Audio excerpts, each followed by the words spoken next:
Package जाहीर केलं होतं हे मिळालंय का आणि कुठपर्यंतची जी परिस्थिती आहे ती सांगा. काय झालंय, पॅकेज हा 3 अक्षरी जादुई शब्द अलीकडच्या काळामध्ये लोकांसमोर आणि शेतकऱ्यांसमोर आणला जातोय. खाली उतरून आज खरी परिस्थिती काय आहे हे बघणं आवश्यक आहे.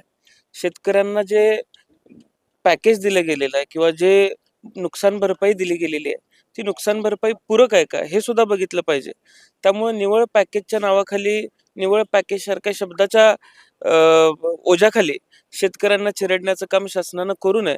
आणि त्या उलट आज शेतकऱ्यांची परिस्थिती अत्यंत दयनीय झालेली आहे. शेतकऱ्यांचं जीवनमान उंचवण्याचं धोरण अद्यापही केंद्र शासनाचंही नाही आणि राज्य शासनाचंही नाही.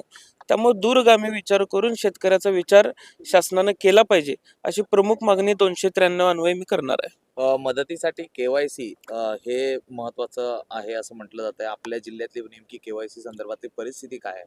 अजूनही काही लोकांच्या खात्यावरती मदत पोचलेली नाहीये. KYCची कामं अपूर्ण आहेत. KYCची पडताळणी अपूर्ण आहे आणि हे सगळं शासकीय टेक्निकल जे काम आहे ते सुद्धा अपूर्ण असल्यामुळे आज बहुतांश शेतकऱ्यांना अनंत अडचणींना सामोरं जावं लागतंय. आम्ही KYCच्या संदर्भामधली मागणी सुद्धा कृषी मंत्र्यांसमोर करणार आहे. खरं तर विविध योजनांची घोषणा तर झाली, मात्र सरकारची तिजोरीत नेमकी परिस्थिती काय आहे आणि त्यामुळेच ह्या सगळ्या मदती पोहोचण्यासंदर्भात उशीर होतोय.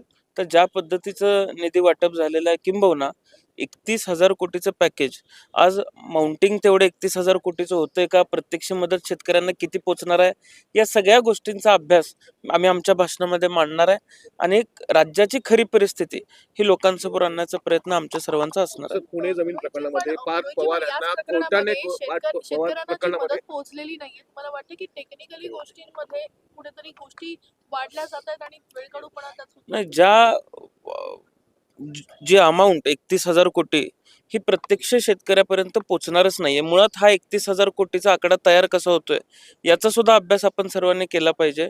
6,500 कोटी ही प्रत्यक्ष मदत कदाचित शेतकऱ्यापर्यंत पोहोचू शकते, इतकंच सध्याचं लिमिट आहे. आणि आज शेतकऱ्याची फसवणूक या पॅकेज या शब्दाच्या नावाखाली होऊ नये एवढीच विनंती मी शासनाला करणार आहे. पुणे जमीन प्रकरणामध्ये कोर्टाने फटकारलं असून पार्थ पवारचं नाव अजून गुन्ह्यात का दाखल केलं नाही असं म्हटलेलं आहे. कोर्टाचं काल काय म्हणणं आलंय का? काल मला अद्याप त्या संदर्भातची माहिती नाही. मी थोड्या वेळात बघून आपल्याला माझी प्रतिक्रिया राजकीय कळवतो. दबाव आहे का केस होती? नाही, आता राजकीय दबाव असता तर कोर्टानं फटकारलं नसतं. त्यामुळं काहीतरी म्हणणं अधिकाऱ्यांनी दिल्याशिवाय कोर्टानं फटकारायचं कारण नव्हतं. त्यामुळे अधिकारी योग्य पद्धतीनं काम करत असावेत आणि कोर्टानं फटकारलंय याचा अर्थ कोर्ट सुद्धा योग्य पद्धतीने चिकित्सा करत असावं.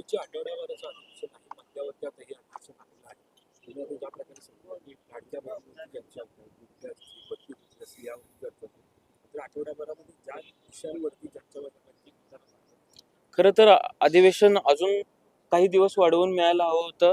राज्याच्या कळीचे मुद्दे हे राज्यासमोर अजून आलेले नाहीयेत. लोकप्रतिनिधींना मांडायला वेळ मिळत नाहीये. त्यामुळं अधिकचं अधिवेशन थोडंसं मिळालं असतं तर बरं झालं असतं. अधिक माहितीसाठी स्टार इंडिया 1 न्यूज पाहत रहा. चॅनलला सबस्क्राईब करा आणि अशाच अपडेट्ससाठी बेल आयकॉन दाबा.